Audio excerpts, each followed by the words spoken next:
Good evening everyone. तो जैसा कि आप सभी को पता है, हम यहाँ पर ले रहे हैं ऑनलाइन क्लासेस। किस क्लास के लिए? तो वो है 9th क्लास के लिए। किस सब्जेक्ट की? तो वो है मैथ की। ठीक है, तो आज से कुछ मतलब 2-3 क्लासेस से हम जो है वो सेट एग्जाम के लिए रिवीजन कर रहे हैं।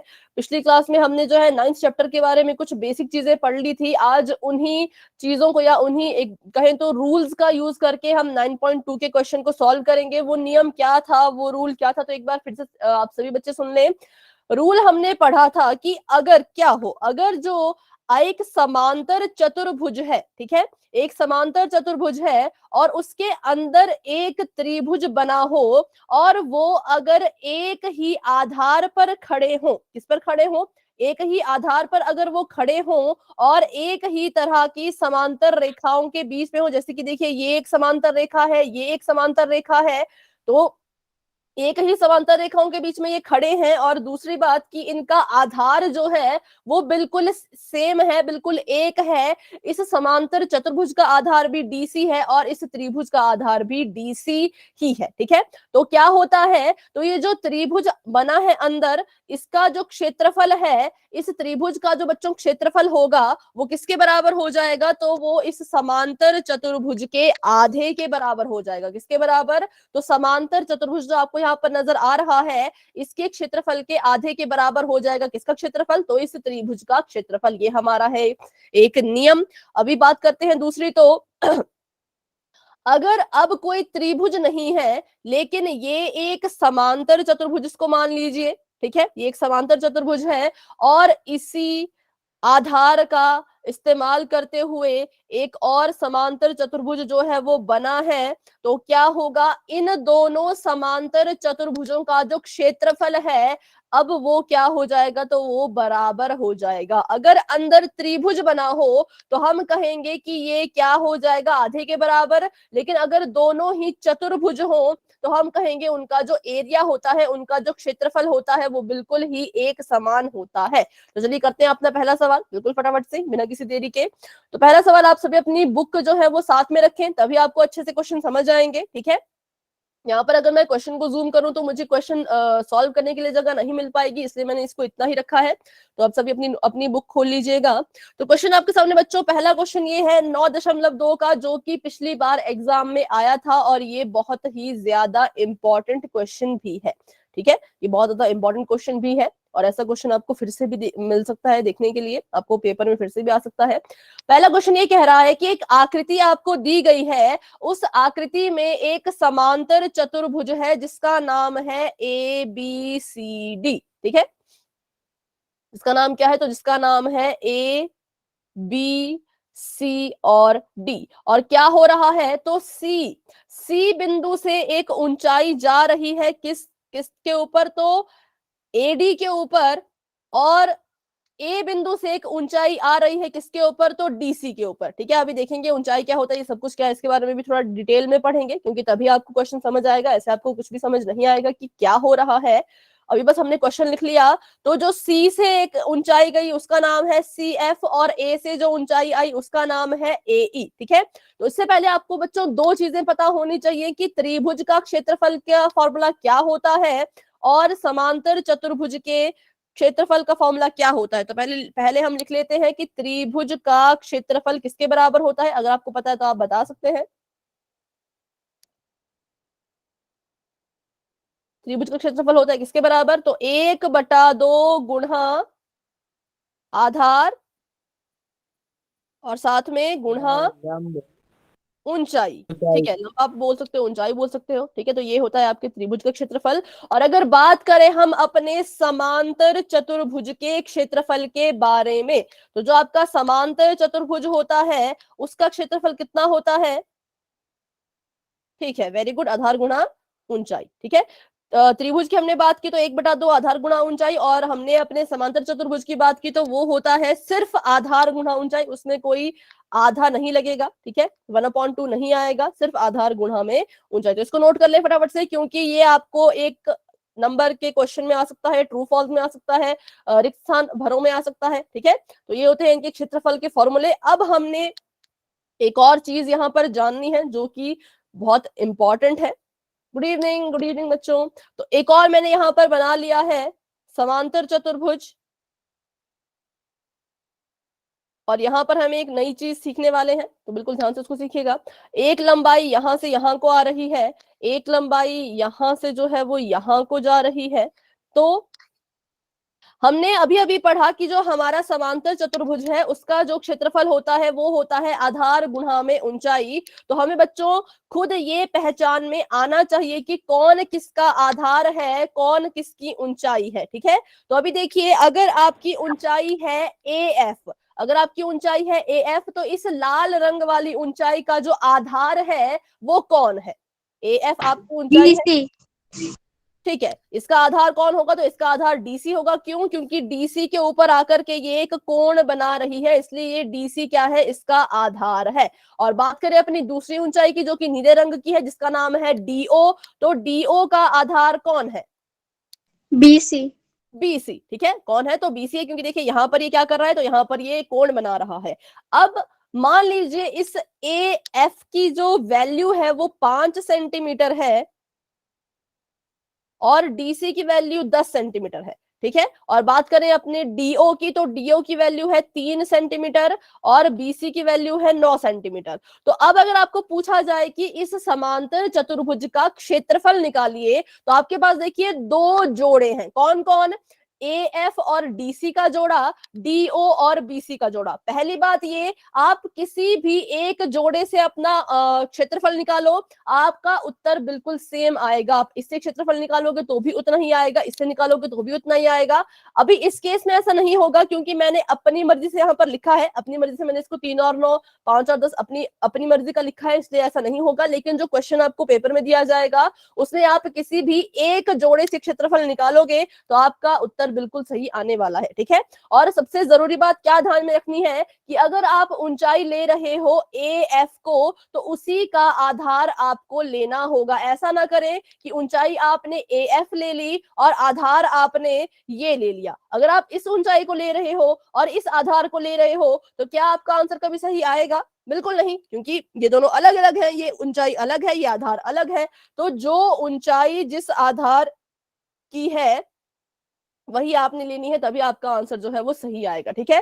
तो पहली चीज ये कि आधार और ऊंचाई के जोड़े अच्छे से बनाएं, और दूसरी बात ये कि चाहे आप इस जोड़े से क्षेत्रफल निकालिए, दूसरे जोड़े से क्षेत्रफल निकालिए, आपका आंसर बिल्कुल, आपका क्षेत्रफल बिल्कुल ही बराबर आएगा, ठीक है। क्यों?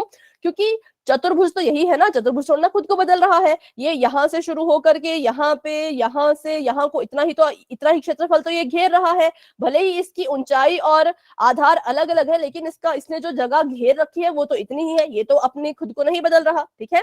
तो दो चीजें हमने सीखी है, इन दोनों चीजों को यूज करके ही हम अभी क्या करेंगे, अपना फर्स्ट क्वेश्चन करेंगे। तो करते हैं फर्स्ट क्वेश्चन, जिसमें आपको अच्छे से समझ आ जाएगा कि मैं आपको क्या समझाना चाह रही थी, ठीक है।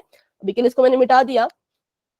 तो इन्होंने हमें कहा कि एक समांतर चतुर्भुज है जो कुछ इस तरह का दिख रहा है, जिसमें ऊंचाई भी है, आधार भी है, और इन्होंने हमें कुछ और चीजें भी बताई है इसके बारे में। इन्होंने बताया है कि जो AB है वो 16 सेंटीमीटर है, ठीक है, AB 16 सेंटीमीटर है, जो AE है वो है 8 सेंटीमीटर, और जो FC है वो है 10 सेंटीमीटर, ठीक है।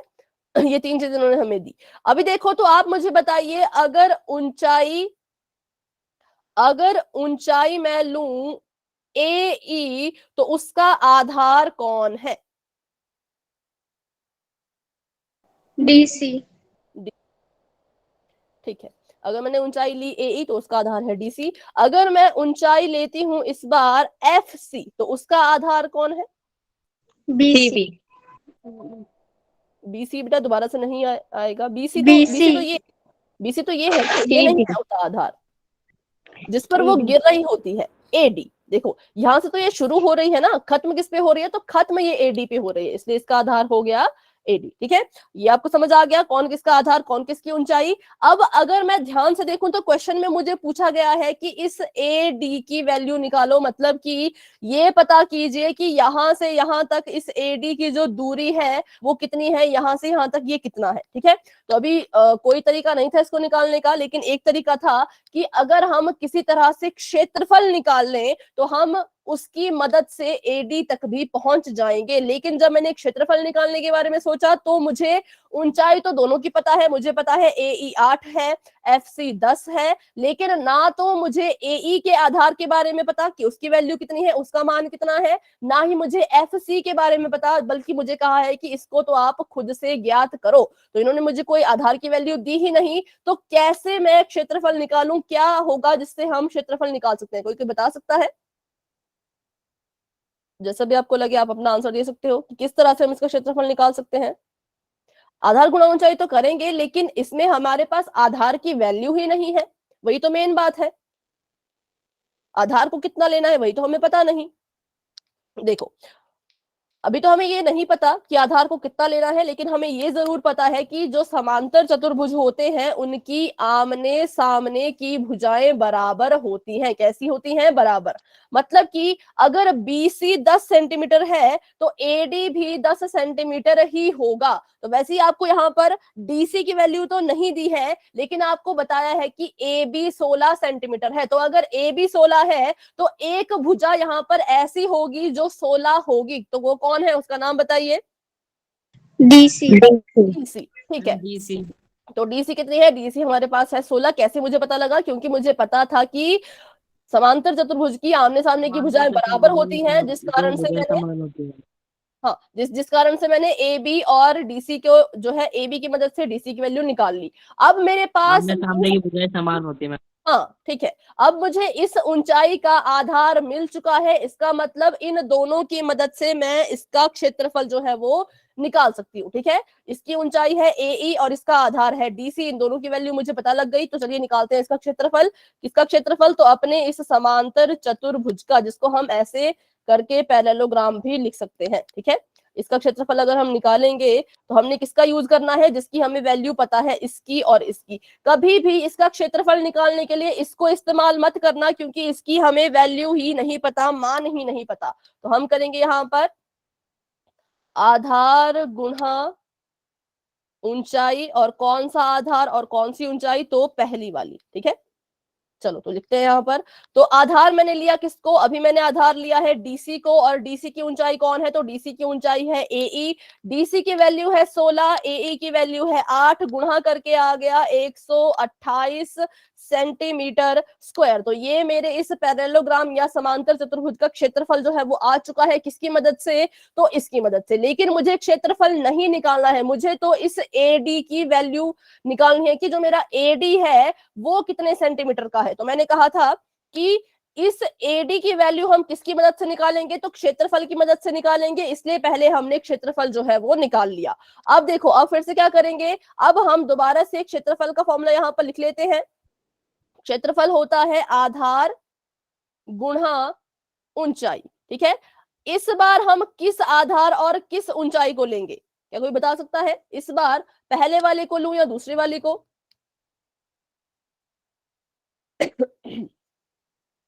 दूसरे वाले को। दूसरे वाले को। दूसरे वाले को अब हम किस किस को? तो एफ सी और एडी को। ठीक है, तो अभी हमने आधार कितना लिया? आधार हमने ले लिया अब एडी, और ऊंचाई कितनी ली? तो ऊंचाई हमने ले ली एफ सी। और जिसमें से हमें एडी की वैल्यू नहीं पता तो एडी को एडी लिखेंगे, एफ सी की वैल्यू नहीं पता, सॉरी एफ सी की वैल्यू पता है जो कि 10 है, तो यहाँ पर हम लिख लेंगे गुणा में 10। हमने एडी की वैल्यू को निकालना है, तो किसकी मदद? मैंने कहा था किसकी मदद से ये निकलेगा? तो क्षेत्रफल की मदद से। मुझे ये भी पता है कि क्षेत्रफल कितना है, तो वो है 128 सेंटीमीटर। तो अब इसकी मदद से हम क्या कर सकते हैं? एडी की वैल्यू को निकाल सकते हैं। तो निकालिए, एडी को हमने अकेला छोड़ दिया और 10 को हम इधर लेके आएंगे, तो ये हो जाएगा 128 बटा 10, और ये आ जाएगा 12.8 बराबर है एडी। मतलब एडी कितना आ गया? तो एडी हमारे पास आ गया 12.8 सेंटीमीटर। ठीक है, तो आप कहेंगे कि ये आधार और ऊंचाई से तो अलग अलग थी, तो हमने क्षेत्रफल जो है वो इसके बराबर क्यों लिया? इस आधार और ऊंचाई के क्षेत्रफल के बराबर मैम इसका क्यों लिया? हाँ जी बेटा। मैम ये 12 8 कैसे आए, एक बार फिर से बताना। देखो, क्योंकि मैंने क्या किया, मैंने इसको भाग ना दे करके सीधे इसको मैंने जो है वो दशमलव में बदल दिया। तो दशमलव में कैसे बदलते हैं, देखिए, जितने जीरो उतने अंकों से पहले दशमलव लगाया जाएगा। तो एक ही जीरो है, इसका मतलब सिर्फ एक अंक से पहले दशमलव आएगा। तो 128 था, एक अंक से पहले, मतलब यहां पर ऐसे दशमलव आएगा। ठीक है, इसलिए आ गया ये 12.8। अगर आप इसको भाग करोगे तो भी ये 12.8 ही। कहने का मतलब ये था कि जब आप इससे क्षेत्रफल निकालोगे तो वो क्षेत्रफल इस वाली से भी उतना ही निकलेगा, क्योंकि हमारा समांतर चतुर्भुज तो एक ही है ना, वो तो सेम ही है ना, तो उसका क्षेत्रफल बार बार अलग तो नहीं आ सकता। अगर आपको नहीं विश्वास तो चलिए देखते हैं। अगर मैं क्या करूं, अब मैं इसको आधार मान लूं और इसको ऊंचाई ही मानूं, तो मेरा क्षेत्रफल कितना आ जाएगा, चेक करते हैं। आधार है 12.8 और ऊंचाई है 10, गुणा कर दीजिए तो ये आ जाएगा 1280। और हमें पता है कि कितने संख्या से पहले दशमलव आएगा, यहाँ पर एक से पहले है तो यहाँ पर भी एक से पहले दशमलव आ जाएगा। और दशमलव के बाद जीरो का कोई मोल नहीं होता, तो इसको हम सिर्फ 128 ही लिखेंगे। तो देखिए, हमने बिल्कुल सही कहा था कि अगर हम किसी भी आधार, किसी भी ऊंचाई से अपने किसी समांतर चतुर्भुज का क्षेत्रफल निकालते हैं तो दोनों बार वो बराबर आएगा। तो इस क्वेश्चन को फिर से समझिए, क्योंकि ये आपको पिछली बार एग्जाम में आया था और मुझे लग रहा है कि इस बार भी आ सकता है। तो क्वेश्चन में आपको ये पूछा जाएगा कि इस समांतर चतुर्भुज के बारे में आपको कुछ इंफॉर्मेशन दी जाएगी और आपको पूछा जाएगा कि इस एडी की वैल्यू निकालो। तो मैंने क्या कहा, एडी की वैल्यू निकालने के लिए आपको निकालना पड़ेगा क्षेत्रफल। क्षेत्रफल निकालने के लिए आपको चाहिए होगी आधार की वैल्यू, और आधार की वैल्यू कहां से मिलेगी, तो वो आपको मिलेगी ए बी से। ए बी बराबर है सी डी के, तो यहां से आपको आधार मिल जाएगा, आधार मिल गया तो क्षेत्रफल मिल जाएगा, क्षेत्रफल मिल गया तो ए डी भी आपको जो है वो मिल जाएगा। ठीक है, तो ऐसे हमने इस क्वेश्चन को करना था। अभी बढ़ते हैं अपने अगले सवाल की तरफ, तो इसको मैं मिटा देती हूँ।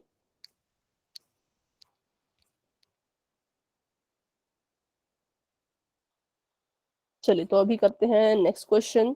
अपनी किताब बच्चों अपने साथ में रखें, तभी आपको क्वेश्चन समझ आएगा, क्योंकि यहाँ पर मैंने इसको बिल्कुल ही छोटा करके रखा है, जो सिर्फ मुझे ही नजर आ रहा है।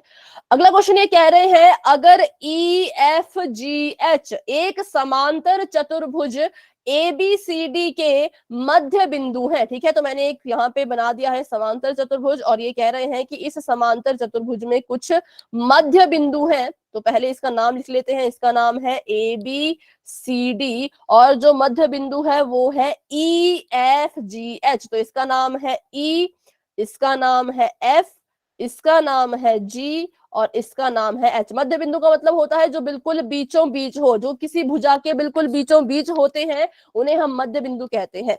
तो ये कह रहे हैं कि अगर ऐसा है, अगर क्या है, एक त्रिभुज है, और सॉरी एक समांतर चतुर्भुज है और उसके 4 मध्य बिंदु हैं, तो आप ये मुझे साबित करके बताइए कि जो जो एरिया है ई एफ जी एच का, जो क्षेत्रफल ई एफ जी एच ने घेर रखा है, वो 1/2 area of A B C D है। तो वो किसके बराबर है, वो इस पूरे समांतर चतुर्भुज के आधे के बराबर है। ऐसा ये कह रहे हैं कि इस चीज को प्रूव करिए। तो करते हैं। उसके लिए क्या करना होगा, उसके लिए पहले हमने इन सभी मध्य बिंदुओं को आपस में मिला दिया। एच को ई से, ई को एफ से, एफ को जी से, जी को एच से, और ये भी एक समांतर चतुर्भुज ही मुझे दिख रहा है। इसको साबित करने के लिए हम क्या करेंगे, तो यहां से यहां एक रेखा खुद से लगाएंगे। ध्यान दीजिए क्या हमने किया, क्या हमने यहाँ पर अपने आप रचना की, तो रचना हमने की कि एच को एफ से मिला दिया। क्या किया, एच को जो है वो एफ से हमने मिला दिया। ठीक है, तो अभी देखते हैं क्या हो गया इसको मिलाने से। जब मैंने H को F से मिला दिया तो क्या आपको यहाँ पर एक नया समांतर चतुर्भुज बनता हुआ दिख रहा है? Yes ma'am. क्या नाम है? Yes ma'am. उसका नाम क्या है? A B H F. हाँ, ए बी एच एफ। ठीक है, तो ये मुझे यहाँ पर नया समांतर चतुर्भुज दिख गया, और इस नए समांतर चतुर्भुज के अंदर मुझे एक त्रिभुज भी दिख गया जिसका नाम है एच ई एफ या ई एफ एच। ठीक है, तो हम क्या करेंगे, हम अपने सिर्फ ऊपर वाले हिस्से को ध्यान से देखेंगे और अपने ऊपर वाले हिस्से में हमने देखा कि इस त्रिभुज का जो बेस है और इस नए नए समांतर चतुर्भुज मतलब जो HABF इसका जो आधार है, त्रिभुज का जो आधार है वो एक जैसा है, बिल्कुल सेम है और ये दोनों ही एक जैसी समांतर रेखाओं के बीच में बने हुए हैं। तो किस किस के मैंने नाम लिए, पहले तो उनके नाम लिख लीजिए। आप जो है वो समांतर चतुर्भुज को ऐसे लिख सकते हो, पैरेललोग्राम, ठीक है, इसको आप इंग्लिश में ऐसे लिख सकते हैं। तो कौन सा पैरेललोग्राम, HABF, ये वाला, देखिए ये वाला, ठीक है, सिर्फ ऊपर वाला। ये मुझे एक चतुर्भुज यहां पर दिखा, समांतर चतुर्भुज इसमें। और अगर हम ट्रायंगल की बात करें तो त्रिभुज कौन सा बन रहा है, EFH। ये दोनों एक ही आधार पर बने हैं और एक ही समांतर रेखाओं के बीच में है। इसका मतलब जो एरिया है किसका, त्रिभुज EFH का, वो किसके बराबर हो जाएगा, हाँ हाँ, यदि एक त्रिभुज और समांतर चतुर्भुज एक ही आधार और समांतर रेखाओं के बीच में स्थित हो तो त्रिभुज का जो क्षेत्रफल है वो किसके बराबर हो जाएगा, 1/2 एरिया ऑफ उस चतुर्भुज के। तो चतुर्भुज कौन है, HAB। यहाँ पे आपको बस बच्चों नाम का ध्यान रखना है, बाकी कुछ भी नहीं। हिस्से कौन से किए वो आपको याद रखने होंगे और नाम आपको याद रखने होंगे। इसको मैंने नाम दे दिया इक्वेशन नंबर 1 का। जैसा हमने ऊपर वाले के साथ किया वैसा ही हम नीचे वाले के साथ भी करेंगे, इस वाले हिस्से के साथ भी हम ऐसा ही करेंगे, ठीक है। ये जो हमारा नीचे वाला हिस्सा, यहाँ पर भी ऐसा ही हम करेंगे। तो यहाँ पर भी हमें एक समांतर चतुर्भुज दिख रहा है, उसका नाम क्या है बताएं, HFDC। ठीक है, पैरेललोग्राम HFDC। HFDC नहीं, इसको पढ़ेंगे, अगर आप ऐसे को पढ़ रहे हो तो बिल्कुल क्रम में पढ़िए, HFCD, ठीक है, HFCD हमने यहाँ पे इसको लिख लिया। और साथ में कौन है, तो त्रिभुज HGF। अगर हम इस त्रिभुज में और इस समांतर चतुर्भुज में देखें तो इनके बीच में क्या हो रहा है, ये दोनों भी एक ही आधार पर खड़े हैं और एक ही समांतर रेखाओं के बीच में है। तो इसका मतलब इस त्रिभुज का जो एरिया है, एरिया ऑफ ट्रायंगल HGF, ये किसके बराबर हो जाएगा, तो ये भी हो जाएगा 1/2 एरिया ऑफ HFCD के बराबर। इसको हम नाम दे देंगे इक्वेशन नंबर 2 का या समीकरण 2 का। अब हम क्या करेंगे, तो समीकरण 1 में समीकरण 2 को हमने जोड़ना है, इन दोनों को आपस में जोड़ देंगे, ठीक है। 1 और 2 को जोड़ने पर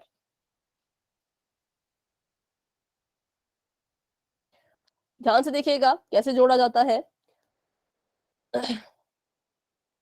अगर मैं इस त्रिभुज में, ऊपर वाले त्रिभुज में अगर मैं नीचे वाले त्रिभुज को जोड़ दूं तो मुझे कौन सी आकृति मिल रही है और उसका नाम क्या है, समांतर चतुर्भुज। कौन सा बेटा, उसका नाम बताएं। HEGF। ठीक है, तो कैसे मुझे ये मिला, क्योंकि हमें पता है कि जब हम किसी समीकरण को जोड़ते हैं तो क्या करते हैं, उसकी लेफ्ट हैंड साइड को उसकी राइट हैंड साइड से जोड़ते हैं। मतलब कि ये वाली जो इसकी साइड है, देखिए इक्वेशन नंबर 1, ये वाली जो इसकी साइड है वो इसके साथ जोड़ी जाएगी और ये वाली जो साइड है ये इसके साथ जोड़ी जाएगी, ठीक है। तो अब इसको लिखते हैं कैसे इनको जोड़ना है।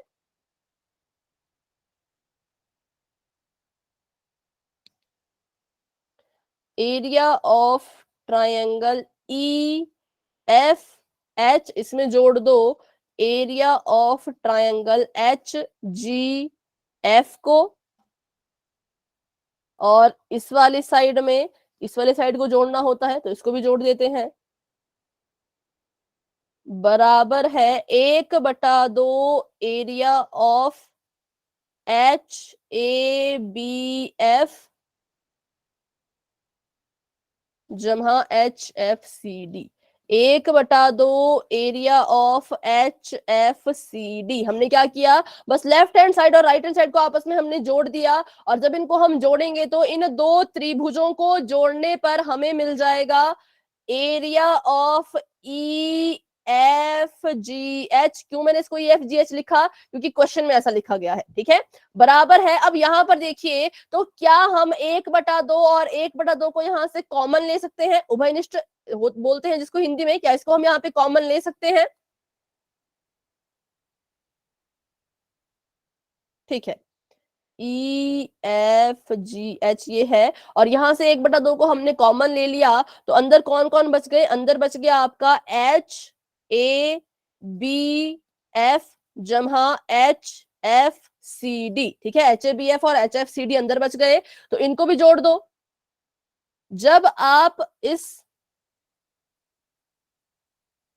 हाँ एरिया भी लिखूंगे अभी, 1 मिनट। जब आप इस वाली चीज को, ठीक है, इस पूरे हिस्से को नीचे वाले आधे हिस्से से जोड़ दोगे, तो अब आपके पास कौन सी आकृति बन रही है और उसका नाम क्या है? आकृति रहने दे, नाम ही बताएं। जो पूरा हरा हो चुका है, ये समांतर चतुर्भुज ABCD। ABCD, ठीक है। जब हमने इनको जोड़ा तो हमारे पास यहाँ पर बच गया ABCD, तो बस उसको लिख दीजिए साथ में। और यहाँ पर एरिया भी लिख सकते हैं, जैसे इन्होंने कहा कि एरिया यहाँ पर, और यहाँ पर भी एरिया, ठीक है। तो ये तो हमने पहले जोड़ दिया था, ये तो हमारे पास आ चुका है। एरिया ऑफ ट्राइंगल EFGH बराबर है 1/2, और इन दोनों को जोड़ने पर आ जाएगा हमारे पास ABCD, ठीक है। तो देखिए हमने इसको साबित कर दिया कि जो EFGH था वो किसके बराबर है? वो 1/2 एरिया ऑफ ABCD के बराबर है, ठीक है। तो ये क्वेश्चन आपको थोड़ा सा भी टफ लग रहा होगा, अजीब सा भी लग रहा होगा, क्योंकि हमारे पास टाइम कम है, तो ज्यादा डिटेल में हम इसको नहीं सीख सकते। जब हम ऐसे क्वेश्चन को अवंती क्लासेस में करेंगे तो बिल्कुल डिटेल में इनको सीखेंगे, ठीक है। तो अभी के लिए इसको फटाफट से देखिए, करना क्या था, आपको दिए गए थे मिड पॉइंट्स, आपको दिए गए थे मध्य बिंदु, उनको आपने बनाना था। इसको मैं मिटा के फिर से बनाती हूँ, अब इसको ध्यान से समझिएगा किया क्या हमने। ये था आपका ABCD, ठीक है।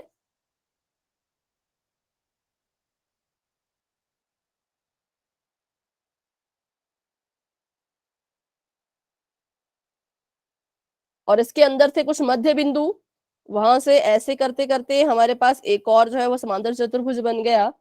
फिर इन्होंने कहा था कि ये साबित करो कि जो अंदर वाला चतुर्भुज है उसका जो एरिया है वो बाहर वाले के आधे के बराबर है, ऐसा इन्होंने कहा था साबित करने के लिए। तो हमने भी अपना थोड़ा सा दिमाग चलाया, हमने भी अपना दिमाग चलाया। क्या किया, यहां से यहां को एक लाइन जोड़ दी, उससे क्या हुआ, तो ये हमारी पूरी आकृति 2 हिस्सों में बंट गई, पहले हिस्से में और दूसरे हिस्से में। पहले हिस्से में हमने अपना नियम लगा करके इस त्रिभुज और इस समांतर चतुर्भुज के एरिया के बीच में एक रिलेशन बना दिया कि 1/2 के बराबर आ जाएगा। और दूसरे वाले में भी हमने सेम किया, इस त्रिभुज और इस समांतर चतुर्भुज के बीच में, उनके एरिया के बीच में, उनके क्षेत्रफल के बीच में एक रिलेशन बन गया, उसको हमने लिख दिया। फिर हमने पहले वाले और दूसरे वाले को जो लिख करके जो भी हमारी इक्वेशन बनी थी, जो भी हमारे समीकरण बने थे, उनको हमने बस जोड़ दिया एंड में, और हमारे पास वो चीज खुद ब खुद आ गई जो हमें प्रूव करने के लिए कही गई थी, ठीक है। जैसे हमने इसको किया है। अभी देखते हैं अपना नेक्स्ट क्वेश्चन। जब आप इनको बच्चों खुद से करोगे तो आपको ज्यादा अच्छे से आएंगे, तो एक बार इसकी भी रिकॉर्डिंग देखना, फिर रिकॉर्डिंग पॉज करके इस क्वेश्चन को खुद से हल करना, तो आपको और ज्यादा अच्छे से ये समझ आएगा। अभी सुन के समझ नहीं आता, जितनी प्रैक्टिस करते हैं ना उतना ज्यादा ही जो है वो मैथ समझ में आता है। तो प्रैक्टिस जितनी आप करेंगे उतने अच्छे से आपको सारे क्वेश्चन जो है वो समझ आएंगे, ठीक है। अभी करते हैं अपना थर्ड क्वेश्चन, जो कि देखने में थोड़ा सा अलग है लेकिन बहुत ही ईजी है। थर्ड क्वेश्चन में कह रहे हैं कि एक और समांतर चतुर्भुज है, तो बना लेते हैं उसको फटाफट से। ये कहा इन्होंने कि एक समांतर चतुर्भुज है, और इसमें अब ये क्या कह रहे हैं कि P और Q है 2 बिंदु, ठीक है। P और Q जो है वो 2 बिंदु है। पहले इसको नाम हम लिख लेते हैं इसका ABCD।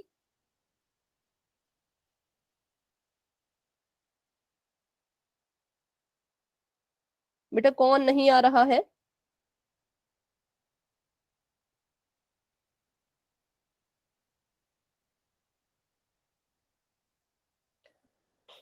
देखो, तो ABCD इसका नाम है, और अगर हम यहाँ पर देखिए, इन्होंने कहा कि P और Q जो है वो 2 बिंदु है, कहां पर, तो वो भी आपको दे के रखा है। P पहले लिखा है और DC पहले लिखा है, मतलब कि P होगा DC के ऊपर, ठीक है। P किस पर होगा? P बिंदु होगा बच्चों DC के ऊपर, बेटा चैट में रिप्लाई ना करें, मैंने पूछा है इनसे क्वेश्चन, सचदेव बेटा आप ना करें रिप्लाई, ठीक है। और क्यू किस पर है, तो क्यू है एडी के ऊपर, ठीक है, क्यू किस पर है, एडी के ऊपर। पी पहले लिखा था, डीसी पहले लिखा था, इसलिए मैंने कहा था, हमने जब बहुत पहले ऐसे क्वेश्चन किए थे स्टेटमेंट वाले, तो हमने सीखा था जो पहले लिखा जाता है वो उसका जो रिलेशन होता है वो पहले के साथ होता है, और जो बाद में लिखा जाता है उसका रिलेशन जो है वो बाद वाले के साथ होता है। तो ये पी बिंदु आएगा डीसी पर और क्यू बिंदु आ जाएगा एडी पर, ये एडी है यहाँ पर, एक मिनट, एडी पर क्यू, ठीक है ठीक है। अब ये कह रहे हैं कि ऐसी एक आकृति है, अब आपने साबित क्या करना है, तो आपने ये दर्शाना है कि जो आपका त्रिभुज बनेगा ए पी बी नाम का, उसका जो एरिया है, उसका जो क्षेत्रफल है वो बराबर होगा एरिया ऑफ त्रिभुज बी क्यू सी के, ठीक है।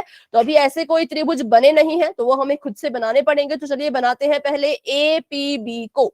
तो ए यहाँ पर है, ए से हमने जोड़ना है पी को, और पी से हमने जोड़ना है फिर से किसे, तो बी को। तो ये हमारा त्रिभुज बन गया एपीबी, जिसको मैंने कर दिया है ब्लैक कलर से। और बात करें दूसरे त्रिभुज की, तो उसका नाम है बी क्यू सी, जिसको मैंने कर दिया है बिल्कुल ग्रीन कलर से, ठीक है। तो ये त्रिभुज मैंने यहाँ पे बना दिए क्योंकि क्वेश्चन में ऐसा कहा गया था। अब ये कह रहे हैं कि ये साबित करो कि जो दोनों त्रिभुज हैं इनका जो क्षेत्रफल है वो आपस में बराबर है। तो बस इसमें भी हमने अपना वही नियम लगाना है जो हमने पढ़ा था। अगर मैं ए पी बी को देखूं, अभी के लिए चलिए सिर्फ ए पी बी को देखते हैं, इसको मैं हटा देती हूँ बी बी क्यू सी को। तो अगर मैं ए पी बी को देखूं तो क्या त्रिभुज ए पी बी का जो एरिया है वो इस चतुर्भुज के आधे के बराबर हो जाएगा? बताइए, यस और नो? Yes ma'am. यस हो मैम। जाएगा। देखिए इसका आधार सेम है ना, इनकी जो एक भुजा है वो कॉमन आ रही है, सेम आ रही है, और दूसरा ये समांतर रेखा सेम समांतर रेखा के बीच में स्थित है। तो यहां से मेरे पास पहली इक्वेशन आ गई कि जो मेरा त्रिभुज है एपीबी, उसका जो एरिया है, उसका जो क्षेत्रफल है वो इस चतुर्भुज के आधे के बराबर है। अब बात करते हैं अपने दूसरे त्रिभुज की, जिसका नाम था बीक्यूसी। तो बीक्यूसी से फिर से बना दो इसको। अब अगर आप सिर्फ बी क्यू सी को ही देखें, एपीबी को भूल जाओ, ठीक है, इसको भूल जाओ, सिर्फ अपने किसको देखो, तो बी क्यू सी को ही देखो, सिर्फ इसको। तो क्या इस वाले त्रिभुज के साथ भी ऐसा ही होगा? क्या ये भी इस पूरे समांतर चतुर्भुज के आधे क्षेत्रफल के बराबर आएगा? ध्यान से देखिए, क्या इसमें भी जो है वो बेस बराबर आपको नजर आ रहा है, सेम बेस, एक ही आधार और एक ही समांतर रेखा के बीच में? Yes ma'am. इसका मतलब जो एरिया हो जाएगा किसका, बी क्यू सी का, वो भी है 1/2 area of A B C D के, ठीक है। तो ये हमारे पास आ गई इक्वेशन नंबर 2। और अब देखते हैं यहाँ पर तो क्या हो जाएगा।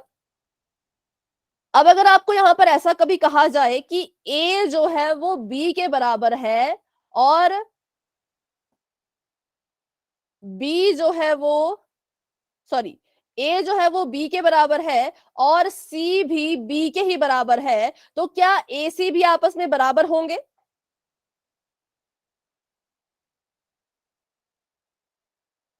बताइए। यस अगर, ठीक है, अगर ए बी के बराबर है, सी भी बी के बराबर है, तो ये दोनों भी आपस में बराबर होते हैं, ठीक है। तो ये आपके ये भी एक रूल होता है कि अगर दो चीज सेम आ रही हैं तो वो आपस में भी बराबर होंगी। तो वैसे यहां पर हमने यूज किया कि अगर अगर इसका जो एरिया है वो इस चतुर्भुज के आधे के बराबर है और इसका एरिया भी अगर इस चतुर्भुज के आधे के बराबर है, तो इसका मतलब इन दोनों का क्षेत्रफल भी तो एक दूसरे के बराबर ही होगा। तो इससे यहां से हमें क्या पता लगा, यहां से हमने ये कंक्लूजन निकाला, ये निष्कर्ष निकाला कि ये दोनों इसके आधे आधे क्षेत्रफल के बराबर आ रहे हैं, तो इसका मतलब ये दोनों खुद भी बराबर होंगे। क्यों? क्योंकि मान लो एबीसीडी का जो आधा एरिया है वो 40 सेंटीमीटर स्क्वायर मैंने मान लिया, ठीक है। तो अगर ये 40 सेंटीमीटर स्क्वायर का है तो ये भी तो 40 सेंटीमीटर स्क्वायर ही होगा ना। अगर मैं इसके यहाँ पर वैल्यू लिख दूं कि एबीसीडी अगर 80 सेंटीमीटर स्क्वायर का है इसका क्षेत्रफल, तो इसका भी 40 होगा, इसका भी 40 होगा। मैथमेटिकली हमने ऐसे सीखा। और अगर इसको थ्योरी के हिसाब से समझे तो थ्योरी में ये वाला रूल लगेगा कि अगर ए बी के बराबर है, सी बी के बराबर है, तो ए सी भी आपस में बराबर ही माने जाएंगे। इसलिए एरिया ऑफ एपीबी बराबर हो गया हमारे area of B Q C के, ठीक है। तो थर्ड क्वेश्चन कुछ इस तरह से हमने करना था, ये हमने कर लिया है। फोर्थ क्वेश्चन देख लेते हैं आप।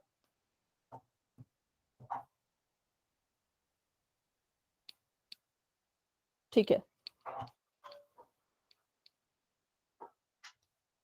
तो फोर्थ क्वेश्चन आपको कह रहा है कि एक आकृति है जिसमें समांतर चतुर्भुज ABCD के अभ्यंतर में स्थित कोई बिंदु है।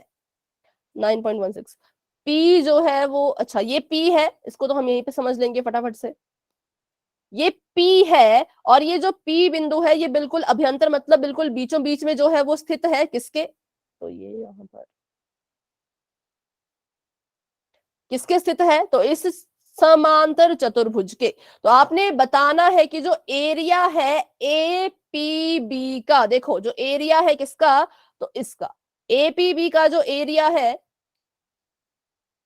इसका जो क्षेत्रफल है, अगर आप इसको क्या करते हो, जोड़ देते हो किसमें, PCD में, तो वो कितने के बराबर आना चाहिए, वो आना चाहिए इन दोनों के सॉरी हाफ ऑफ इस ABCD, मतलब इन दोनों के क्षेत्रफल को जब आप जोड़ोगे तो वो किसके बराबर आना चाहिए, तो वो इस पूरे के पूरे जो आपको नजर आ रहा है, इस पूरे के पूरे समांतर चतुर्भुज के आधे के बराबर आना चाहिए। तो इसके लिए भी हम वही करेंगे जो हमने सेकंड क्वेश्चन के लिए किया था। हमने क्या किया, तो अपनी मर्जी से यहां से एक लाइन बना दी, इसको आप खुद ट्राई कीजिएगा बाद में, ठीक है। यहां से हमने एक लाइन ऐसे करके बना दी और इसको नाम दे दिया हमने Q और इसको नाम दे दिया R, और यहां से ऊपर से नीचे को एक लाइन बना दी, इसको नाम दे दिया हमने G, इसको नाम दे दिया हमने H, ठीक है। तो आप क्या करोगे, पहले आप ये चीज साबित करोगे, चलो इसको रहने देते हैं अभी, GH को रहने देते हैं, नहीं तो आप कंफ्यूज हो जाएंगे, इसको भी रहने दो, सिर्फ इसको रखते हैं QR को। तो पहले आप क्या करना, इस त्रिभुज और जो आपका नया समांतर चतुर्भुज बन रहा है कौन सा, तो ABRQ, ठीक है। इनको पहले आप वो प्रूव कर दो, कैसे प्रूव करोगे, कि जो हमारा त्रिभुज है PAB, उसका जो एरिया है वो किसके बराबर आ रहा है, तो 1/2 एरिया ऑफ ABRQ, ठीक है। इस वाले त्रिभुज का क्षेत्रफल इस वाले समांतर चतुर्भुज के आधे के बराबर आ रहा है, ये मैंने लिख लिया। अब दूसरा त्रिभुज कौन सा इन्होंने बोला है, तो वो है देखिए PCD, तो मैंने यहां से PCD को उठाया और जब PCD को मैंने चेक किया तो वो आया QRDC के बराबर, 1/2 QRDC। अब जब हम इनको जोड़ देंगे, तो जब हम जोड़ेंगे एरिया ऑफ PAB जमा एरिया ऑफ PCD, तो ये तो आपस में जमा नहीं होंगे, लेकिन इनको जमा करो, ABQR को जोड़ दो QDCR में, तो कितना आ जाएगा इसको इसमें जोड़ने पर, तो ये आ जाएगा 1/2 ABCD, ठीक है। कितना आ जाएगा, 1/2 ABCD, तो ये हमने यहाँ पर प्रूव कर लिया है। और वहीं अगर देखते हैं हम अपने दूसरे वाले उसमें, तो अब क्या कीजिए, अब आपको बोला है त्रिभुज APD, देखो APD मतलब कि ये वाला त्रिभुज और PBC मतलब कि ये वाला त्रिभुज। तो अब क्या कीजिए, अब आप जो है वो रेखा कहां से लगाएंगे, तो यहां से एक लाइन लगा देना, इसको नाम दे दो G, इसको नाम दे दो H। अब इस त्रिभुज के साथ वही करो जो हमने पहले वाले के साथ किया, और इसके साथ भी वही करना है जो हमने पहले वाले के साथ किया। फिर जब इनको जोड़ दोगे तो वो आ जाएगा इसके बराबर, है ना। जब आप इनको जोड़ोगे, देखो इसको जोड़ दिया और इसको जोड़ दिया तो फिर से ABCD आ गया, ठीक है। इसका उत्तर भी ABCD आ रहा है, इसका उत्तर भी ABCD यही आ रहा है, तो इसका मतलब ये दोनों भी आपस में बराबर ही होंगे। इसमें आपको थोड़ी सी समझने में दिक्कत शायद हो रही होगी। देखो मैं आपको बताती हूँ क्या होगा, जब आप इसको सॉल्व करोगे तो आपके पास एक ऐसी स्टेटमेंट आ जाएगी कि एरिया ऑफ APD और एरिया ऑफ PBC मिलकर किसके बराबर आ रहे हैं, 1/2 एरिया ऑफ ABCD के, ठीक है। ऐसा आपके पास आ जाएगा। तो अगर ये वाली चीज भी इसके बराबर है और ये वाली चीज भी इसके बराबर है, तो ये दोनों भी तो एक दूसरे के बराबर होंगे, इसलिए इन्होंने यहाँ पे इसको ऐसे लिखा है, ठीक है, कि APB और PCD बराबर है किसके, इसके। तो सभी बच्चों के लिए ये एक होमवर्क है कि इस क्वेश्चन को ट्राई करना, अगर आपसे नहीं होगा तो आप मुझसे ग्रुप में पूछ सकते हो या मेरे नंबर पे मैसेज करके आप मुझसे पूछ सकते हो, ठीक है। अब अगर हम ये वाला क्वेश्चन देखें तो ये भी इजी ही है। क्वेश्चन 5 भी देख लेते हैं, फिर उसके बाद हम थोड़ा वृत्त के बारे में देखेंगे। तो इसमें आपको पूछा गया है कि ये शो कीजिए जो आपका एरिया है PQRS का वो ABRS के बराबर है। जो आपके पास दो समांतर चतुर्भुज हैं, कौन कौन से, तो यहाँ पे ध्यान से इसको देखिएगा।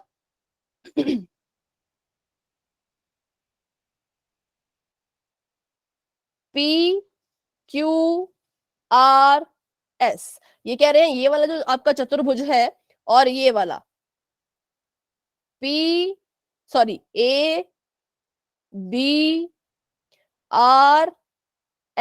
इनका जो क्षेत्रफल है वो बराबर है। ये आपको प्रूव करने के लिए कहा गया है। तो मुझे तो बिल्कुल साफ साफ दिख रहा है कि ये बराबर है। कैसे? क्योंकि हमने अभी पढ़ा कि अगर दो समांतर चतुर्भुज एक ही आधार पर खड़े हों और एक ही समांतर रेखा के बीच में हो तो उनका क्षेत्रफल क्या हो जाता है? बताइए फटाफट से। समांतर चतुर्भुज की बात हो रही है, त्रिभुज की नहीं। दोनों ही जब समांतर चतुर्भुज बराबर, तो यहां से हमने ये साबित कर दिया अपने रूल का ही इस्तेमाल करके कि ये जो दोनों चतुर्भुज थे कौन कौन से, PQRS और ABCD, ये सॉरी हाँ ABRS, ये दोनों कैसे थे? ये एक ही बेस पर एक ही आधार पर खड़े हैं और इनका जो समांतर लाइन है वो भी देखिए एक ही रेखा है। तो इसलिए हम इनको कहेंगे इनके जो क्षेत्रफल हैं वो बराबर हो चुके हैं। अब अगर हम बात करें इस त्रिभुज की, देखो तो इसको मैं मिटा देती हूं। अब त्रिभुज की बात करें तो त्रिभुज हमारा यहां पर है AS और X, ठीक है ये। और अगर हम देखें तो किस पर बना है? इस समांतर चतुर्भुज पर ये मुझे बनता हुआ नजर आ रहा है। किस पर? ABRS पर। लेकिन इन्होंने क्वेश्चन क्या पूछा है? इन्होंने क्वेश्चन पूछा है कि ये साबित करो कि त्रिभुज का जो क्षेत्रफल है वो PQRS के आधे के बराबर है। किसके आधे के बराबर? PQRS के आधे के बराबर। और हमें पता है कि PQRS का जो एरिया है वो किसके बराबर है? बताइए जरा।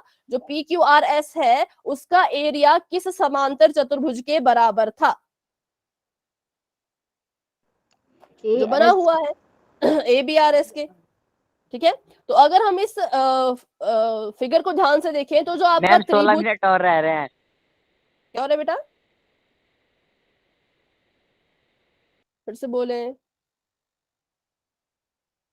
त्रिभुज का जो एरिया है, जो हमारा त्रिभुज है AXS, वो किसके बराबर होगा? जिसके साथ वो बना है। तो 1/2 एरिया ऑफ ABRS, ठीक है। इसके साथ इसका इसके क्षेत्रफल का रिलेशन बनेगा। लेकिन हमसे यहाँ पर ABRS ना पूछ करके क्या पूछा है कि ये किसके बराबर होना चाहिए? PQRS के। तो हमने अभी अभी ऊपर प्रूव किया कि ABRS और PQRS दोनों ही बराबर हैं। तो अब आप उसको चाहे ABRS लिखो या PQRS लिखो, दोनों एक ही बात है। तो इसलिए हमने यहाँ पे क्या किया? ABRS की जगह पे हमने लिख दिया कि एरिया ऑफ AXS बराबर है 1/2 PQRS के, ठीक है। क्योंकि ये दोनों आपस में बराबर थे और इस फिगर को देख के हमने देखा कि त्रिभुज का क्षेत्रफल आ रहा है इसके आधे के बराबर। लेकिन क्वेश्चन में बोला है कि प्रूव करो इसके आधे के बराबर नहीं,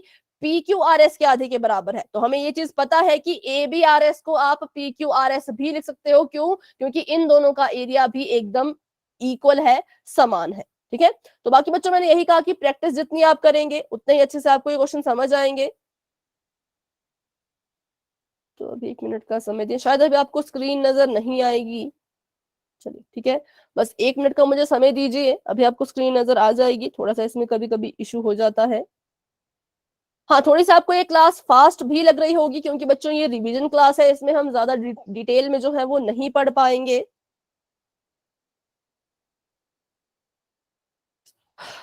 अच्छा तो 1 मिनट।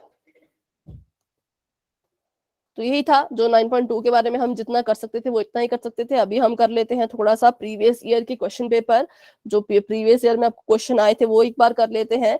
चलिए, बिल्कुल सिंपल सा सवाल है। आपको 1 नंबर में एक क्वेश्चन आया था कि किसी त्रिभुज की अगर आपको ऊंचाई दे रखी है, ऊंचाई आपको दी है 8 सेंटीमीटर और जो है वो आधार आपको दिया है 8 सेंटीमीटर, एक मिनट मैं खुद यहाँ आधार ऊंचाई है 8 सेंटीमीटर और आधार है 3 सेंटीमीटर, तो बताइए त्रिभुज का क्षेत्रफल कितना होगा?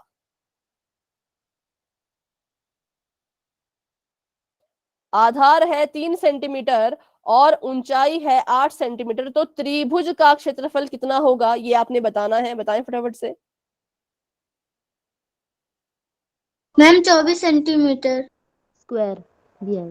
सभी 24 का, सभी का आंसर 24 ही है। Yes ma'am. 24 centimetre square. कितना बेटा? 24 सेंटीमीटर स्क्वायर। देखिए बिल्कुल सभी बच्चे गलत कर रहे हैं, बिल्कुल ध्यान से कीजिए, इतना इजी क्वेश्चन है। त्रिभुज का क्षेत्रफल किसके बराबर होता है? ये त्रिभुज की बात कर रहे हैं, समांतर चतुर्भुज की नहीं। तो त्रिभुज में 1/2 भी तो आता है ना। तो 1/2 आधार गुणा ऊंचाई करेंगे तो कितना आ जाएगा? 1/2 का 1/2 ही रहेगा। आधार है 8 और ऊंचाई है 3, तो अगर आप इसको 8 3 24 कर रहे हो तो 1/2 भी तो साथ रहेगा, है ना। तो देखिए यहाँ पर आ जाएगा 8 3 24 और ये आपस में कैंसिल हो सकते हैं। 2 एकम 2, 12 दूनी 24, तो इसका मतलब कितना आया? 12 आया। ठीक है, तो इसका ध्यान रखिएगा, छोटी छोटी गलतियां ना करें बच्चों। तो कितना आएगा त्रिभुज का क्षेत्रफल? 12 सेंटीमीटर स्क्वायर, क्योंकि 1/2 भी इसके साथ में था इसलिए। इसमें कोई डाउट है तो पूछे। सभी को समझ आ गया क्यों इसका आंसर 12 है? Yes ma'am. ठीक है, यस मैम। तो अभी बढ़ते हैं अपने चैप्टर 10 की तरफ, जिसको हम ज्यादा अच्छे से तो नहीं कर पाएंगे, लेकिन उसकी बेसिक बेसिक चीजें हम जरूर सीखेंगे।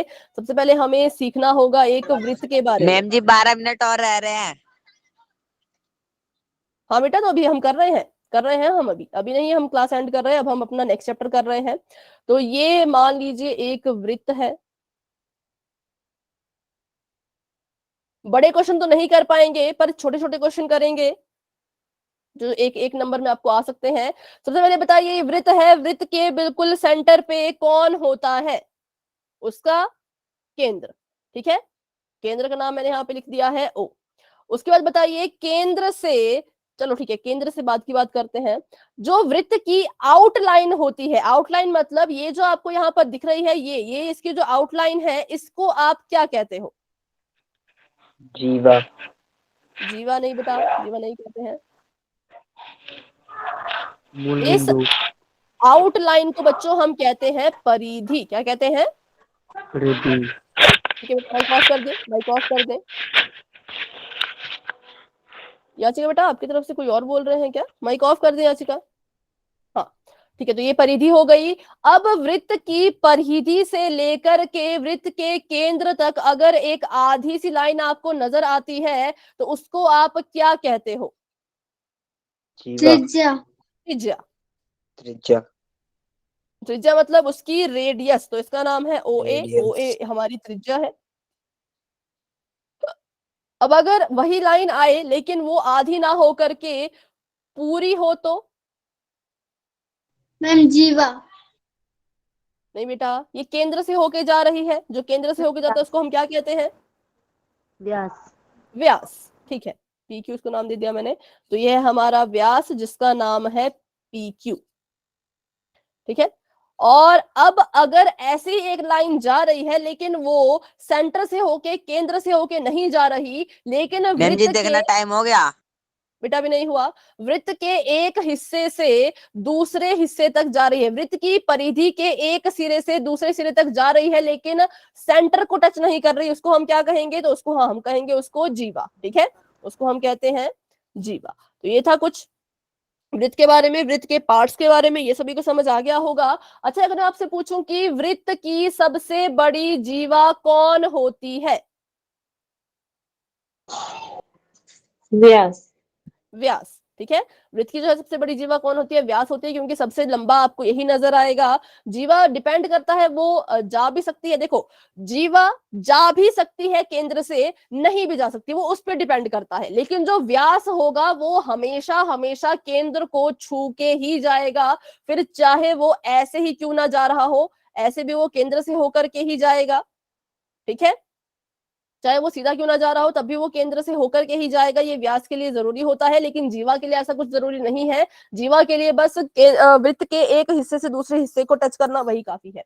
तो ये था इसके बारे में छोटी छोटी सी बातें। अभी हम करते हैं दो जरूरी चीजों की बातें जो कि आपको पता होनी चाहिए, ठीक है, जो जीवा और त्रिज्या से जुड़ी हुई है। तो ये आपका एक वृत्त है, इस वृत्त की मैंने एक जो है वो जीवा यहाँ पर बना दी है ऐसे। तो इस जीवा ने क्या किया बच्चों, इस वृत्त को जो है वो दो हिस्सों में बांट दिया। इस जीवा ने वृत्त को दो हिस्सों में बांट दिया, एक इसका बड़ा हिस्सा, ठीक है, और दूसरा इसका कैसा हिस्सा, तो दूसरा इसका छोटा हिस्सा। तो इन हिस्सों के भी नाम रख दिए गए। तो जब कोई जीवा आपके वृत्त को दो हिस्सों में बांटती है तो उन हिस्सों को हम कहते हैं वृत्तखंड। ध्यान से सुनिएगा, वृत्तखंड कौन बनाता है, तो वृत्तखंड बनाती है बच्चों जीवा। ध्यान से सुनिएगा बिल्कुल, ठीक है।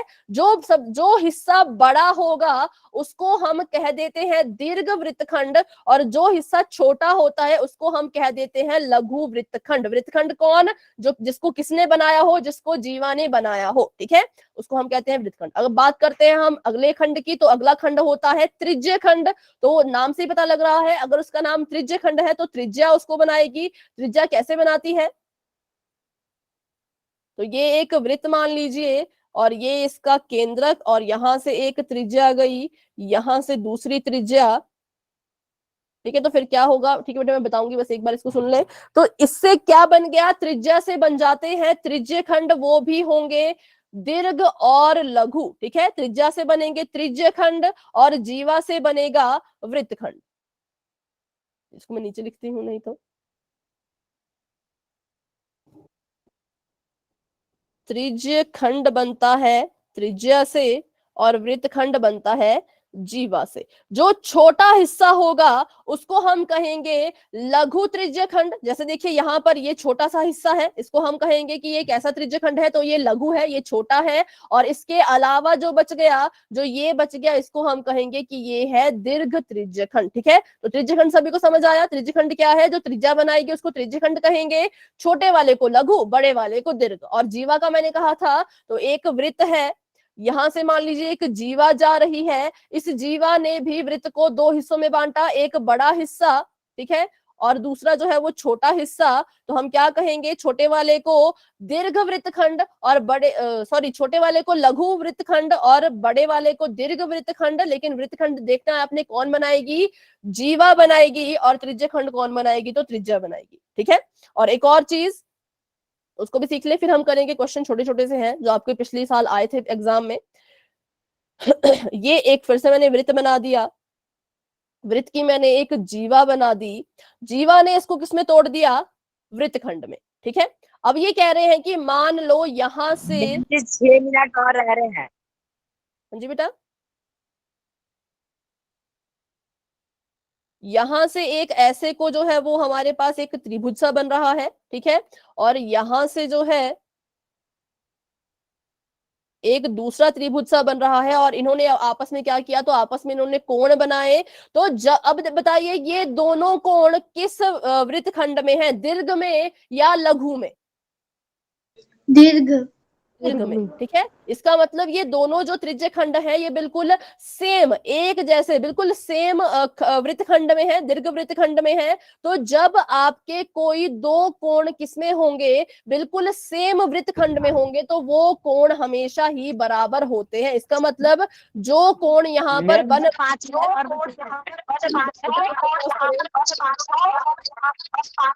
5 मिनट और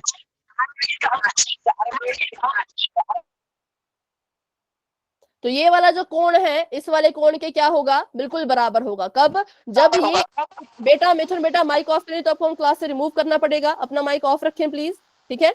देखो यहाँ पर ये दोनों कोण कैसे हो जाएंगे, बिल्कुल बराबर हो जाएंगे। कब, जब ये एक ही वृत्तखंड में होंगे तब, ठीक है। अभी देखते हैं कुछ क्वेश्चन। तो ये क्वेश्चन आपको पिछली बार आया था कि अगर एक ही वृत्तखंड के कोण डैश होते हैं, अगर आपके कोण जो है वो एक ही वृत्तखंड में है, जैसे कि ऐसे, तो ये आपस में क्या हो, तो ये कोण आपस में क्या होंगे, दीर्घ वृत्तखंड। नहीं, बराबर।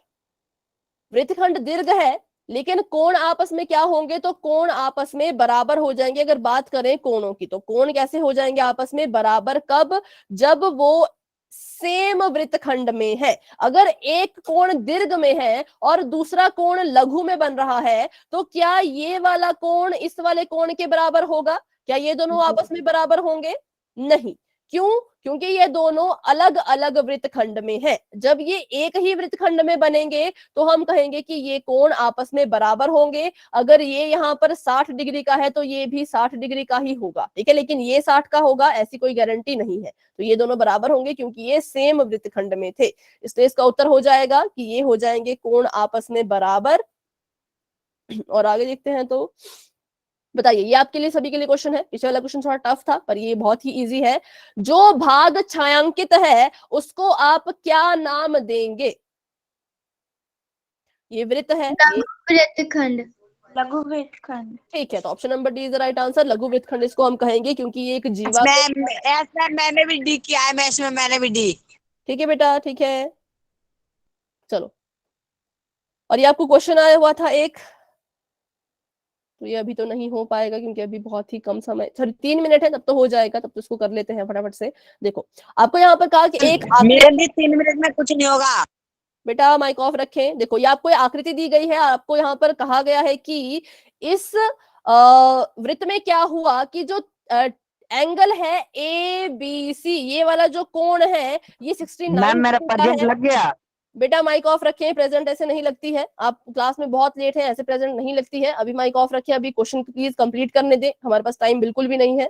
तो ये देखिए 69 डिग्री का है। और अगर बात करें दूसरी, तो जो आपका एंगल है, जो कोण है ACB, वो 31 डिग्री का है। आपसे पूछा गया है कि एंगल BDC, मतलब कि इस वाले एंगल को निकालना है आपने, ठीक है। और आपको ये भी पता है कि यहाँ पर जो एंगल D है वो किसके बराबर होगा? क्या कोई बता सकता है? एंगल D किस कोण के बराबर है? एंगल ए के। एंगल A के, बिल्कुल सही, क्योंकि ये दोनों जो है वो एक ही वृत्तखंड में बने, इसलिए ये दोनों बराबर है। तो अभी अगर मैं ध्यान से देखूं, आप भी ध्यान से यहाँ पर देखिएगा, 2 त्रिभुज है, एक है ये नीला वाला त्रिभुज और एक मैं बना रही हूं हरे रंग से, तो एक है ये हरा वाला त्रिभुज, ठीक है। तो हमने जो कोण ज्ञात करना है वो हमने हरे वाले त्रिभुज से ज्ञात करना है, लेकिन हमें जो दिया गया है वो हमें नीले वाले इस त्रिभुज के बारे में दिया गया। जैसे देखो, ये वाला जो कोण आपको दिख रहा है बच्चों, ये भी आपके नीले वाले त्रिभुज का ही कोण है, ठीक है। ये वाला जो कोण है ये भी नीले वाले त्रिभुज का कोण है, और जो दूसरा वाला कोण है 31 डिग्री, ये भी नीले वाले का ही कोण है। तो जब हमें कोण नीले वाले के दिए गए हैं तो हम नीले वाले का ही एंगल निकाल पाएंगे। तो क्या आपको पता है कि जब त्रिभुज के 3 कोण होते हैं, 2 की आपको वैल्यू दी गई हो तो तीसरे की वैल्यू आप निकाल सकते हैं ना। तो बताइए यहाँ से एंगल A कितने के बराबर आ जाएगा? एंगल A जमा एंगल B जमा एंगल C होता है 180 डिग्री के बराबर, ठीक है। एंगल A हमें नहीं पता, B हमें पता है 69, C हमें पता है 31 और सम हमें पता है कि योग करके 180 आएगा। तो एंगल A के अगर मैं यहाँ कितना आ जाएगा? 180 डिग्री माइनस 100 बराबर है 80 डिग्री। तो एंगल A मेरे पास 80 डिग्री आ गया। और अभी अभी हमने कहा कि एंगल D और एंगल A आपस में बराबर है, तो इसका मतलब अगर एंगल A 80 डिग्री का है तो एंगल D भी कितने डिग्री का होगा? टाइम खत्म। ठीक है, तो वो भी कितने डिग्री का होगा? 80 डिग्री का। चलिए, तो ये था हमारा क्वेश्चन। बेटा माइक ऑफ रखें, माइक अपना ऑफ रखें, ठीक है। तो ये हमने कुछ क्वेश्चन किए 10 चैप्टर के, 9 चैप्टर के और 3rd के भी। तो यही थी हमारी आज की क्लास को बच्चों, हम यहीं तक रखते हैं। आज की क्लास को लेकर के कोई डाउट हो तो आप मुझसे पूछ सकते हो क्लास में रुक करके। कोई डाउट अगर नहीं है तो बच्चों आप क्लास को लेफ्ट कर सकते हैं। और अगली क्लास आपकी अगले शुक्रवार को ही होगी, ठीक है। मंडे को कोई क्लास नहीं है, बुधवार को कोई क्लास नहीं है, लेकिन शुक्रवार को आपकी अब जो है वो क्लास होगी। चलिए, तो अभी के लिए good night and bye bye और बेस्ट ऑफ लक सभी बच्चों को। अच्छे से अपने एग्जाम दीजिएगा।